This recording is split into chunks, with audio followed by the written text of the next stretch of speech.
வெடிக்க வேண்டும். அடே அப்பா அரக்கா முதல்ல 2 வரம் கேட்டியே அத கொடுக்கலாம். ஆமா மூணாவது வரம் கேட்கியப்பா தானே அழியதற்கு பாதாள உலகத்தை ஆண்டு வந்த வல்லரக்கன்னு வேண்டிய வரத்தை கேட்க வல்லரக்கா உனக்கு வரம் தானப்பா வேண்டும். ஐயா முதல்ல 2 வரம் கேட்டேனே 3 வரம் எனக்கு முக்கியம் தான், ரொம்ப முக்கியம் தான். நீங்க தந்தா நான் போவேன், சரி இல்லன்னா உயிரமாச்சிருவேன். அப்பா அரை பக்கத்துக்கு நோட்ல எழுதிருவேன். என்னதுப்பா எழுதுவேன்? பகவான நம்பாதீங்க, பொய் பொய்யா சொல்லுவாரு. அவ்வளத்தையும் எழுதிருவேன். நீ அப்படிலாம் எழுத வேண்டாம். நினைச்ச மாட்டாங்க, நம்பவும் மாட்டாங்க. எப்ப வல்லரக்கா எனக்கு வேண்டிய வரத்தை தருகின்றேன். அதாவது சத்தியம் செய்து கொடுத்தாச்சு, வேற வழி கிடையாது. சிவபெருமான் எப்படி வரம் கொடுக்கின்றார்? தந்தேன் தந்தேன் உனக்கு வரம் தந்தேன் அப்பா. தந்த வரத்தை வைத்து மட்டும் அட்டழியங்கள் செய்யாதே, பிடி வரத்தை என்று கொடுக்கின்றார். வரத்தை வாங்க மட்டும் வணங்கி நின்றார். வரத்தை வாங்கணும்னே நிமிந்துட்டான் ஐயா. எப்படி வரா?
நான் சென்று வென்று வருகின்றேன்.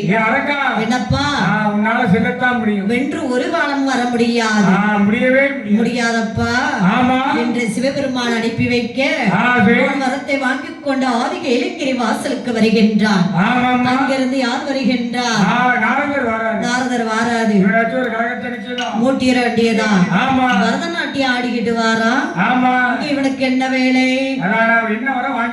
சரி நினைக்க 1000 பொய் சொல்லணும், 999 பொய் சொல்லியாச்சு. ஒரு பொய் சொல்லணும், யாரை வைத்து கழகத்தை மூட்டலாம்? என்ன பண்ணலாம்? பார்த்தா அரக்கனுக்கு இங்கே என்ன வேலை? அப்பா வல்லரக்கா இங்க வாப்பா, கிட்டவா. ஆமா கொஞ்சம் தள்ளியே நின்று. எப்ப என்னமோ பரதநாட்டியம் ஆடிக்கிட்டு வரீங்க, என்ன விஷயம்? சீக்கிரம் சொல்லு. ஐயா பகவானே, நான் பகவானை நோக்கி தவம் இருந்தேன். சிவபெருமான் என்னை கையிலுக்கு வரவழைத்தார். நான் கேட்ட வரத்தை தந்தார். தந்துட்டாரு. காமிக்கவா?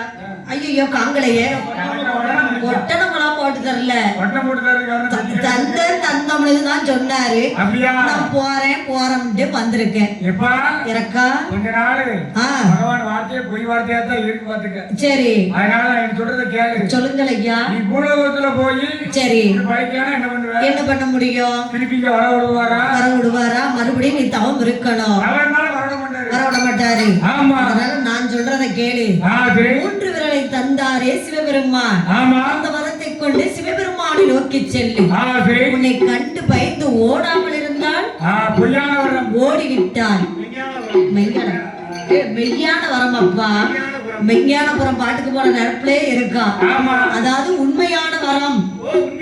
ஆமா அப்படின்னு சொன்ன பொழுது நாரதர் அந்த இடத்துல நிப்பாரா? இப்படி நீட்டிட்டாங்கன்னா முடிஞ்சு போச்சு. நாரதர் கழகத்தை மூட்டினார், மறைந்து விட்டார். அங்கே இருந்து கைலங்கிரி வாசலை தாண்டவில்லை. யூட்டனை போட்டு மறுபடியும் திரும்பினா. திரும்பி எப்படி வருகிறான், என்னாத எண்ணமெல்லாம் எப்படி எண்ணி வருகிறான் தெரியுமா? ஏற்றாதோரே கையிலே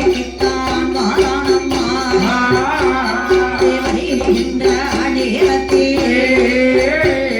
என்ன என்ன என்றோகிறார் பகவானையோ கொண்டோமா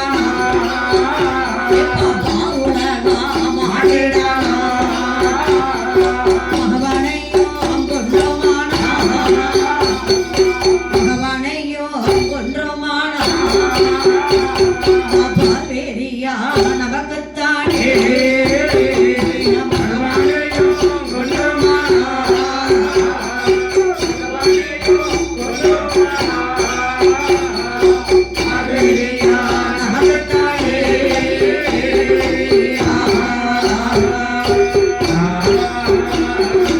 பகவானை கொன்றமானால் பாருலகம் ஆண்டிடலாம் அப்படி எண்ணிக்கொண்டு வருகின்ற நேரம் அதை அறிந்த பகவானி அழகா அரக்கனுக்கு வரம் கொடுத்தது தவிராகிவிட்டது பலத்தக்கிட மார்பிலை பாய்வது போல் நம்மளை அழிக்க வருகிறான் வல்லரக்கன் இனிமேல் நாமல் இங்கே இருக்க கூடாது என்று சிவபெருமான் இருந்து ஓடுகின்ற நேரம் அதை அறிந்த அன்னைமா பார்வதியால் ஓடுகின்றார் என்னை யார் யாரெல்லாம் ஓடுகிறார் தெரியுமா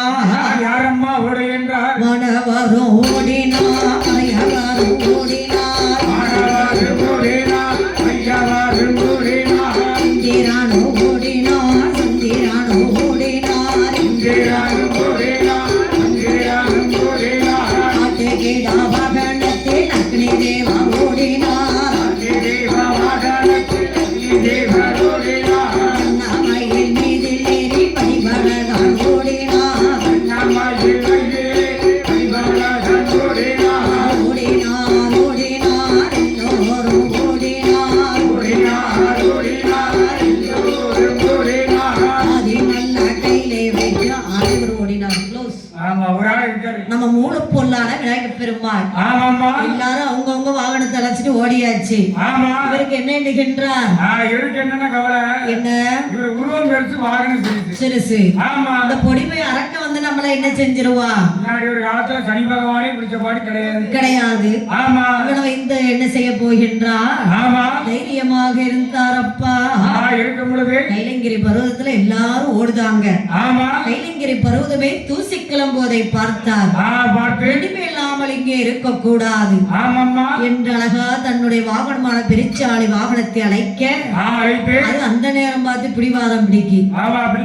ஐயா கணபதி அவசரமா போகணுமா? பொறிகடலை பாயாசம் தந்தா போவீங்க. அங்க இருந்து அரக்கம் வந்துகிட்டு இருக்குவான். உன்னை இட்லி ஆக்குவான், என்னைய சட்னி ஆக்குவான். ஒரே வாயில போட்டு போயிருவான். சீக்கிரம் கிளம்பப்பா. பிடித்தது பிடிவாதம் அதெல்லாம் தெரியாதப்பா. உடனே இந்த வேலவனால நினைக்க தம்பியான வேலவனை நினைத்தவுடனே நினைத்த பணம் திரும்ப முன்னாள் மயில் பறந்த வேகத்தில் கணபதி பெருச்சாலை மாயமாக மறைந்தார்கள். அப்படி இருக்கின்ற நேரம் அங்கிருந்து ஓடு ஓடி வந்து செவ்வதலி நந்தவனம் உண்டு பண்ணுகின்றார். செவ்வதலி பூவுக்குள்ளே சிவலிங்கமாக ஒளிந்து கொண்டார். அப்படி இருக்கின்ற காலத்தில் அங்கிருந்து வந்து பார்த்தான் அழகான நந்தவனம். இந்த நந்தவனத்திற்குள் போன சிவபெருமான் வேற எங்கேயும் போயிருக்க மாட்டார். அதனால நந்தவனத்துக்குள்ள போய் தேடணும். எப்படி தேடுகிறான் தெரியுமா? செடி செடியா தேடுகிறான் காணவில்லையே. முடா தேடுகிறான் கணரை காணவில்லையே. வேறு வேறாய் தேடுகிறான் காணலையே.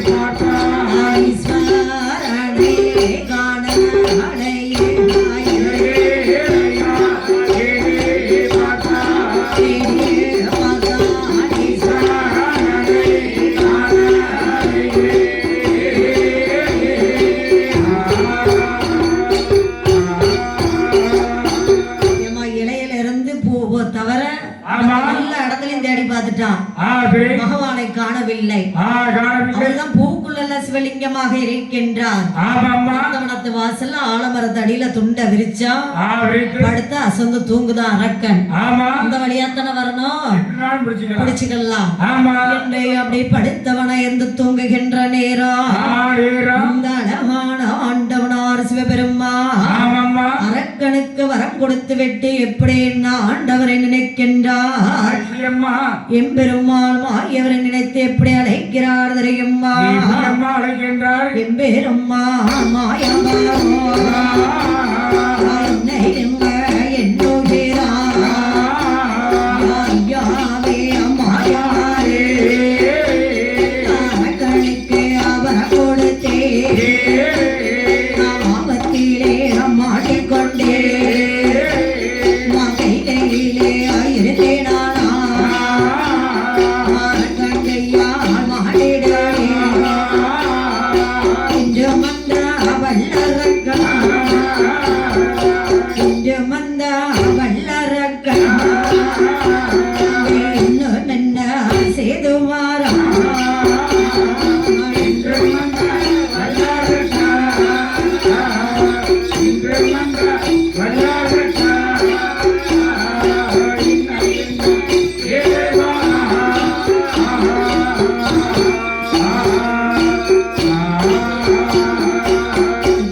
பெருமாள் மாயவரே மக்களுக்கு வரம் கொடுத்த ஆபத்திலே மாட்டிக்கொண்டே நீங்கள் தான் என்னை காப்பாற்ற வேண்டும். அப்படி ஆகட்டும் என்று எம்பெருமாள் மாயவரானவர் இந்த கலியுகத்தை காட்பதற்காக மானிட அவதாரமாக பிறக்க வேண்டும் என்று அவருடைய மனதிலே எண்ணிக்கொண்டு, அதாவது பாருங்கள், உக்கிரசேர பட்டணத்தில் ஹம்சராஜன் தங்கை தேவகிக்கு மகனாக பிறந்து ஆயுர்வாடி பட்டணத்தில் யசோதையிடம் மாய குழந்தையாக வளர்ந்து வருகின்றார். லீலைகள் எல்லாம் செய்து முடிக்க ஒரு நாள் தினத்திலே அம்மையான அழகான யசோதையான மகனான கண்ணனை அழைக்கின்றார். அப்பா, தந்தையருக்கு உடம்பு சுகம் சரியில்லை, நீதான் ஆடு மாடெல்லாம் வைத்து வர வேண்டும். சரி என்று சம்மதித்து ஆடு மாடுகள் எல்லாம் அழகா அழைத்து வருகின்றார். அழைத்து வந்த சிவபெருமானுக்கு படும்படியாக சாடை வார்த்தை பேசுகின்ற நேரம், அப்பா ஆடுகளை மாடுகளே காலமழை பெய்திருக்கு, கண்ட இடத்துல தளத்திருக்கு என்று வயிறார அருந்த வேண்டாம், அறுத்து விடும் குடல் குடலாய். அப்பமாவது வெளியே வந்தாரா? வெளியே வரவில்லை. உடனே என்ன செய்கின்றார்? அப்படியே இருக்கின்ற நேரம் குழல் வைத்து எப்படி ஊதுகிறார் தெரியுமா?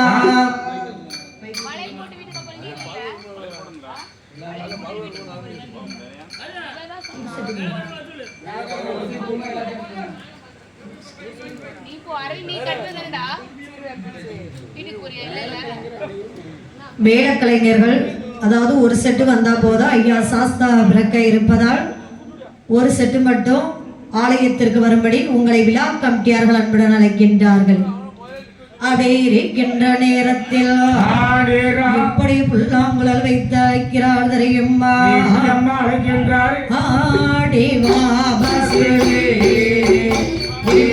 ஆடி வா பசுவே பசுவே பசுவே ஆடி வா பசுவே ஆடி வா பசுவே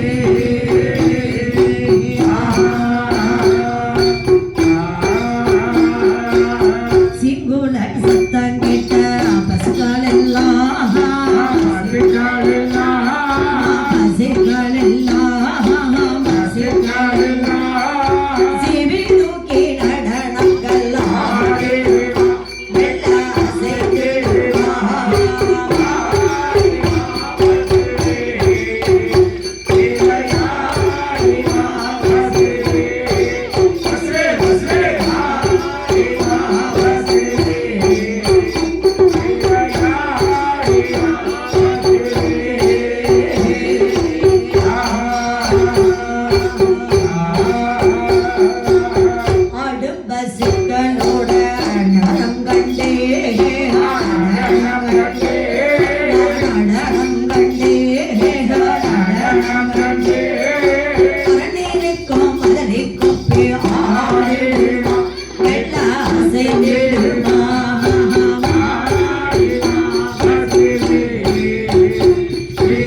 இல்லன்னா ஆடி காமிக்கு அப்படி காமிக்கின்ற நேரம் இந்த சிவபெருமான் தான் இந்த ஒப்புக்குள்ள இருக்காருன்னு மாயவருக்கு தெரிஞ்சு போச்சு. ஆஹா வரமாட்டக்காரு அப்படின்னு துளசிமணி வாடையானது என்ன பையமா அரக்கனுக்கு நாம அழிக்கத்தான வரம் கொடுத்தோம். அரக்கா என்னப்பா ஜாலி முடிஞ்சா யாரா இருந்தாலும் சரிதான். அதாவது பாருங்கள், ஒருவேளை அரக்கன் தான் வந்திருப்பாரோ என்று சிவபெருமானானவர் பூமி விட்டு வெளியே வரவில்லை. மாயவருடைய துளசி மணிவாடை அடிப்பதை பார்த்து வருகின்றார். எம்பெருமாள் மாயவரானவர் தன்னை பார்த்து கேட்கின்றார், தான் பகவானே என்ன பூக்குள்ள இருந்து வரையிலே என்ன காரணம்? கைலங்கிரி பருவத்துல இருந்து வருவீங்கன்னு பார்த்தேன். இந்த பூக்குள்ள இருந்து வரையிலே என்ன விவரம்? கோயில் குடையா? கோயில் குடைக்கும் பூக்கும் என்ன சம்பந்தம் வைக்கா? பூ வியாபாரம் பார்க்கலாம்னு. சரி பகவானே, சரி ஐயா பூ கட்டி வழி இல்ல. சரி டிவி பார்த்தானா? டிவி ரிப்பேர் பார்த்தானா? ரிப்பேர் பார்த்தா. சரி 150 ரூபா தான், அதுலயும் பிரயோஜனம் இல்ல. அதான் பகவானே, சரி அதெல்லாம் விடுங்க. இந்த பூக்குல இருந்து வரையிலே என்ன காரணம்? அப்பா கோபால கண்ணா, தெரியும், பட்டுக்கிட்டு இருக்கிறதும் தெரியும். நீங்கள் தான் எப்படியாவது என்னை காப்பாற்ற வேண்டும். ஆமா நான் பெரிய ஆளு, நீ சின்ன பையன் அப்படிலாம் சொல்லி வச்சிருக்கீங்க. அதாவது பாருங்க, இந்த நேரம் தான் மாட்டுனபடின்னு என்னதான் ஒரு பெரிய மலை. நான் பெரிய மலை, சின்ன சிலை. யாருக்கா தெரியுமா? என்ன நினைக்க கூடாது, முடியுமா நினைச்சாங்க. ஆமா ஐயா, அதாவது என்ன நினைக்கின்றார்? அத்தான் பகவானே, அன்று ஒரு காலத்தில் என் தங்கை தாங்களும் சோபி பரத்தி சொக்கட்டம் ஆடும்போது எங்க அண்ணன் மாயவர் தான் பெரியவர் சொன்னா. என்ன செஞ்சிருக்கலாம்? அதை விட்டுட்டு நீங்க என்ன கேட்டீங்க? ஆடு மாடு வைத்து கஞ்சி வாங்கி குடிக்குமான அண்ணன் மாயவன் பெரியவனா கேட்டீங்க அல்லவா? நீங்க போய் ஆடு மாடு வைக்க போங்க அப்படி என்று சொல்லுகின்ற நேரம் என்னமெல்லாம் பேசினீர்கள் தெரியுமா?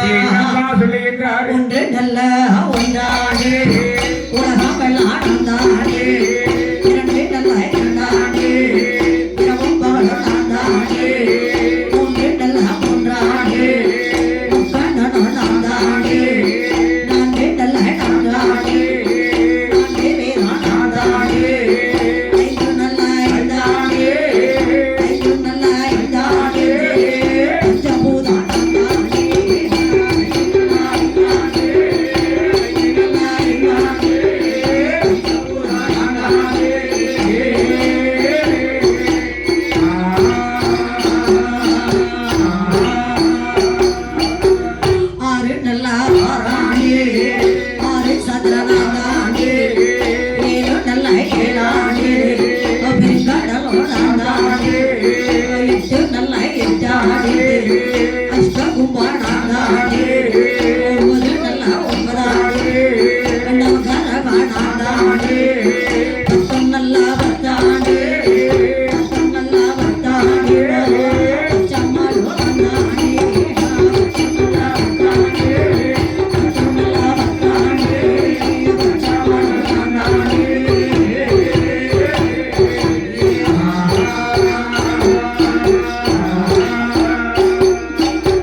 உன் பச்சைமாவளன் நான் தாண்டி உன் பரமசிவனும் நான் தாண்டி அவனை தொட்டு தாலி கட்டின புருஷனும் நான் தான். அப்படின்னு சொன்னீங்கல்ல அத்தா. ஆமாமா. நீங்க போய் அறக்கடை கொள்ளுங்க. நான் சின்ன பையன் தான். எனக்கு நேரமே ஆடு மாடுலாம் மேய்க்கணும். அப்பா பரவாயில்ல கோபால கண்ணா. என்னப்பா? எப்படியாவது நீ அடிச்சன்னா சரி, நீ என்ன வேலை சொன்னாலும் நான் செய்வேன். என்ன வேலை சொன்னாலும். ஆமா. இப்ப இதான் நல்ல வேலை. இப்ப மாட்டினார் பாரு. மாட்டினார் பாருங்க. அத்தா ஆமா. பகவானே, என்ன? இப்ப ஒரு மாடு ஓடிச்சு பாத்தீங்களா? இந்த மாதிரி ஆடு மாடெல்லாம் நீங்க தான் மேய்க்கணும். இந்த மாதிரி ஓடிடக்கூடாது. அதானே, ஆடு மாடெல்லாம் கவனமா பத்தணும். கவனமா பத்தணும், மேய்க்கணும். மேய்க்கணும். ஆமா. ஆடு மாடு மேய்ச்சிட்டீங்கன்னா ஆமா. நான் போய் அறக்கடை கொண்டுட்டு வாரேன். ஏன்னா நீங்க சூடாயுதம் முடிச்ச கை. சரி, புரட்டி கம்பு பிடிக்க தெரியுமா? தெரியுமா?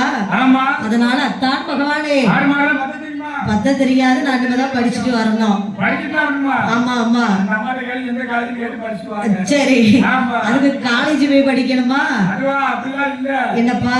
இங்க பாருங்க, ஆ, இந்த தாடி தடையோட இருந்தா சரி. ஆடு மாடெல்லாம் என்ன செஞ்சிடும்? என்ன பயந்து? இப்ப ஓடிச்சுல ஆமா, அதே மாதிரி ஓடிரும். 4 கட்சியும் ஓடும். சரி, அதனால என்ன செய்யணும்? என்ன செய்யணும்? தாடி தடை எடுக்கணும். எடுத்துறணும். என்னை மாதிரி ஏற்றி அணியணும். உங்களை மாதிரி வேட்டி கட்டி ஆமா. இந்த காராம் பசுமால் கறந்து வந்து உங்களுக்கு அபிஷேகம் செய்வேன் சரி. என்று சிவபெருமானுக்கு அபிஷேகம் செய்கின்றார் மாயவர். ஆமாமா. ஆடு மாடுகள் அத்தனையும் சிவபெருமானிடத்திலே ஒப்படைத்து விட்டு ஆமாமா. அரக்கனை கொல்ல வேண்டும், இப்படியே போனால் கொல்ல முடியாதென்று என்று எம்பெருமாள் மாயவரானவர் 14 வயதுடைய பருவம் மோகினி போல் வடிவமெடுத்து இருக்கு. எப்படி எங்கே வருகிறார் தெரியுமா?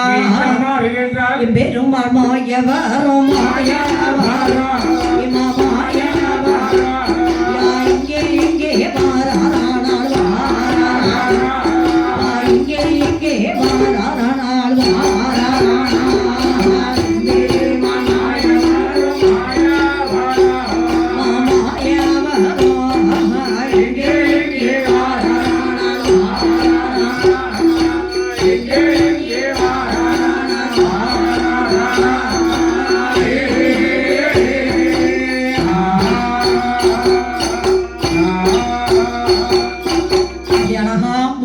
வடிவம் எடுத்து அரக்கனை கொல்ல வேண்டும் என்று அரக்கன் படுத்திருக்கும் நந்தவனத்துக்குள்ளே நடந்து வருகின்றார். அவனை தாண்டி போகின்ற நேரம் பாதத்திலே போட்டிருக்கின்ற பாத சிலம்பு சுத்தமானது. பார்த்தான், காதிலே கேட்டான், அழகான அந்த மகிடாசு வல்லரக்கனானவன் திரும்பி பார்க்கின்றான். பின்னழகை பார்த்தான். ஆஹா, என்ன அழகு! கொண்டிட்டான். ஓடோடி வருகின்றான். முன்னழகை பார்த்தான். என்ன அழகு, என்ன அழகு! இவெல்லாம் பெண்ணு. அம்மா பெண்ணே, உனக்கு எந்த ஊரு, எந்த தேசம், எங்கிருந்து இங்க வந்திருக்க? பண்ணிட்டா வாழணும். சரியப்பா, அத்துவான காலகத்துல போற பெண்ணை வழிமறைக்கிறேன், நீ யாரப்பா?